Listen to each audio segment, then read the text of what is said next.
You should never wash your hair on the same day of a shooting.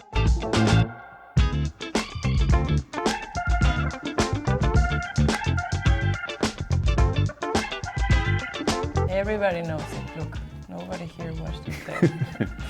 You sure? Okay. Yes. What do you think? I'm trying, man, but this part. Yeah, you found it.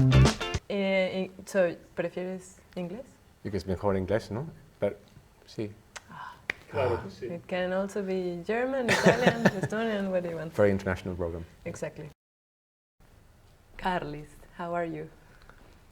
I am really good, thank you. Yes? You Yeah. look very chilled.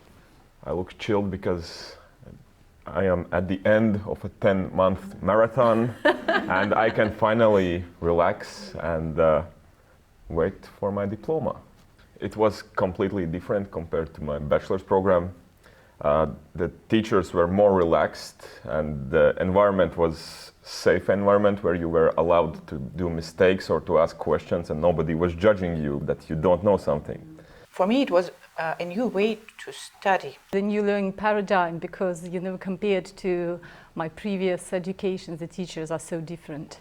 It was a very interesting approach that we should prepare to each webinar. Asynchronous conversations in Teams, but that the webinars extended beyond the actual webinar time, and this was something that was unexpected. I wasn't expecting it when applying that actually it will be so fulfilling and great that once you have a thought after the webinar, it does not disappear. You can bring it up, and then somebody else can take it on, and yeah, exactly, and then this co-creation. I mean, the online nature is very accessible and it's great, but also at times it can be challenging. So I think sometimes there were some webinars and on a Friday afternoon when I didn't necessarily feel like, join online. That was a slight challenge, but I think if there was something that if we really couldn't join one day, then you could just watch the webinar after. So there was some flexibility, which was really great. We hadn't exams, we had projects, and I never had in my previous university, I always had to listen lectures and then memorize lots of things and then tell about what I learned.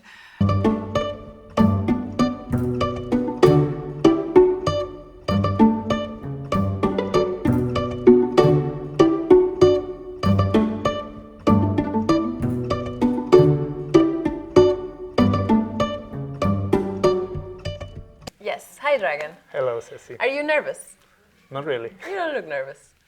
How would you say you are applying what you learned in the program in your professional life?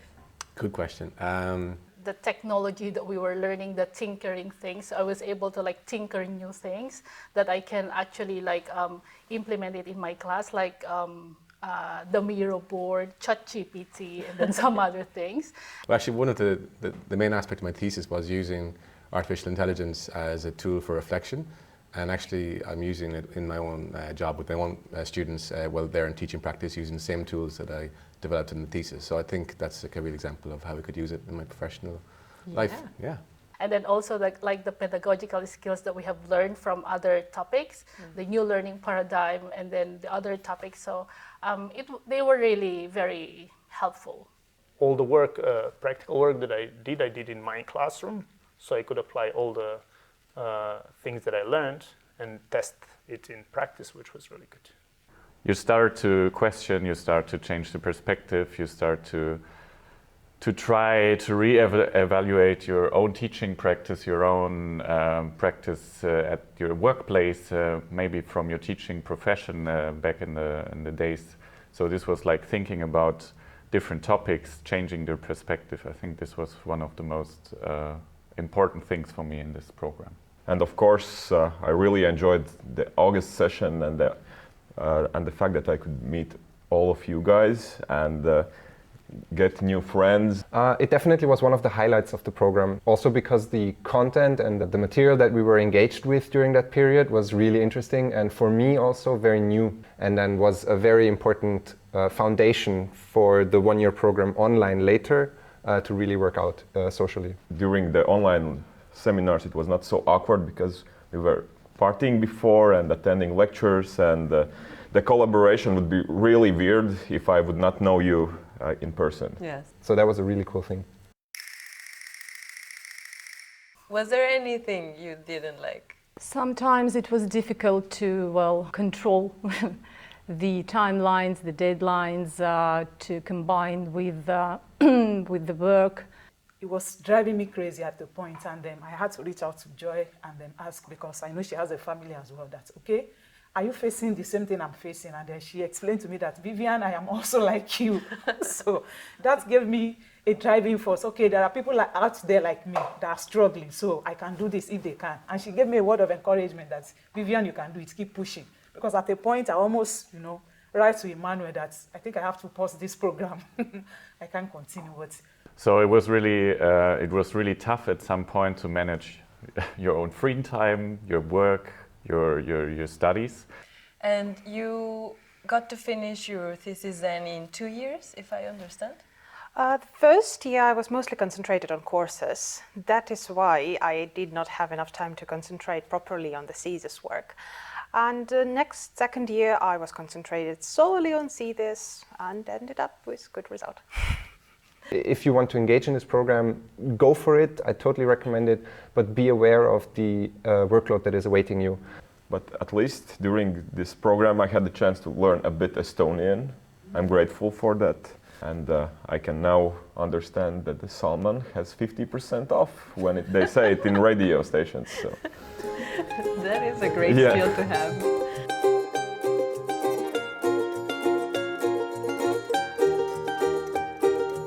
Oye, ¿y cómo te gusta que te digan? ¿Laura o Cecilia? Ceci. Me gusta Ceci. Ah, Ceci, muy bien. ¿Y a ti? Miguel. ¿Quisieras darle las gracias a alguien antes de terminar esta entrevista? Sí, me gustaría darte las gracias a ti. Porque creo que realmente no lo hubiera logrado sin ti. Fue muy difícil, como dijiste. Batallé un montonal en vivir. O sea, creo que no había ni tiempo para eso. Y tú estuviste ahí todo el tiempo echándome la mano y apoyándome en lo que necesitaba. Sí, yo no sé si la gente puede realmente terminar sus maestrías cuando no tienen a alguien que los apoye así. Así que gracias.